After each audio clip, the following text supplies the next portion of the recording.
पार का आंदोलन होगा, आर पार की लड़ाई होगी, करो या मरो होगा।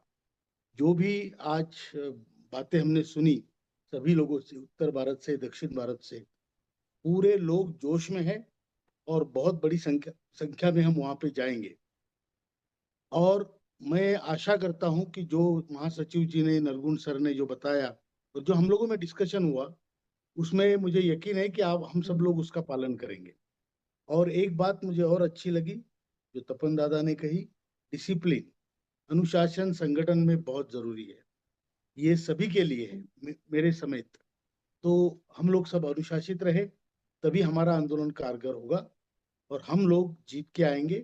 ये आशा के साथ मैं आपको सबको बधाई देता हूं कि आप लोग इतने बड़े पैमाने पे तैयारी कर रहे हैं और इस बार जो योजनाबद्ध और मेटिकुलस कार्यक्रम आप तय कर रहे हैं, रहने की व्यवस्था, लिस्ट वगैरह, कितने लोग आ रहे हैं, उसकी संख्या, ये बहुत अच्छी बात है। बहुत ही नियोजित कार्यक्रम होगा और तभी हमारा कार्यक्रम और हमारा संघर्ष एक बड़ा होगा और एक डिसिप्लिन और कारगर होगा।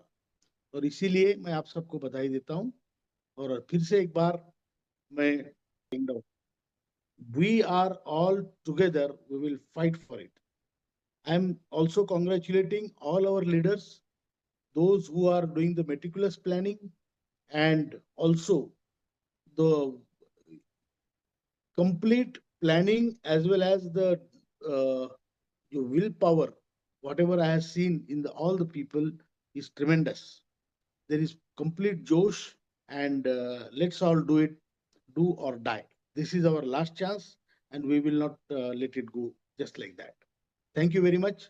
Thanks a lot. Thank you everyone.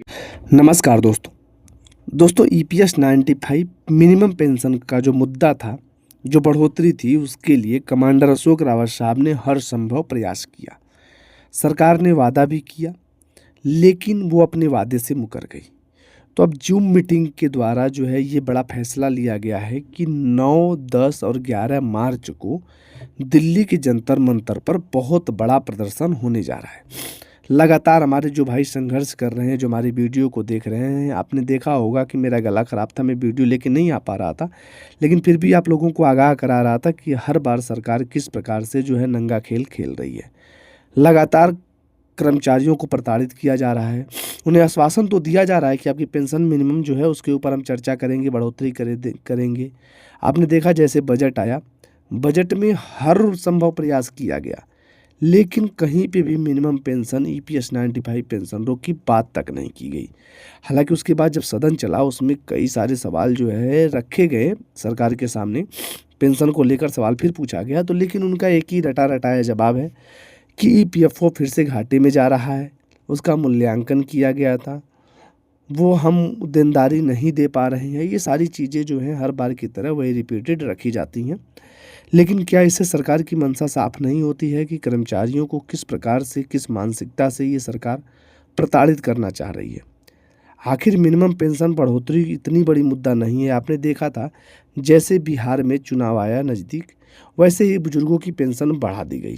एक राज्य में, सपोज दैट, चलो एक राज्य की बात थी, तो क्या आज 12 वर्षों से लगातार जो हमारे बुजुर्ग संघर्ष कर रहे हैं मिनिमम पेंशन को लेकर, जबकि सरकार भी मानती है कि उनके साथ अन्याय हो रहा है, उसके बाद भी आंख मूंद कर कैसे बैठ सकती है? लगातार कर्मचारियों को जिस प्रकार से प्रताड़ित किया गया है, अभी आप देखोगे नेता मंत्री की पेंशन रातों रात बढ़ जाती है, लेकिन ये बुजुर्ग लगातार 12 वर्षों से संघर्ष कर रहे हैं। 2014 में मिनिमम पेंशन 1000 रुपया किया गया था। क्या 1000 रुपये में कोई व्यक्ति अपने जीवन को जी सकता है? क्या 1000 रुपये में वो बिजली का बिल, पानी का बिल या खाना खा सकता है? नहीं खा सकता।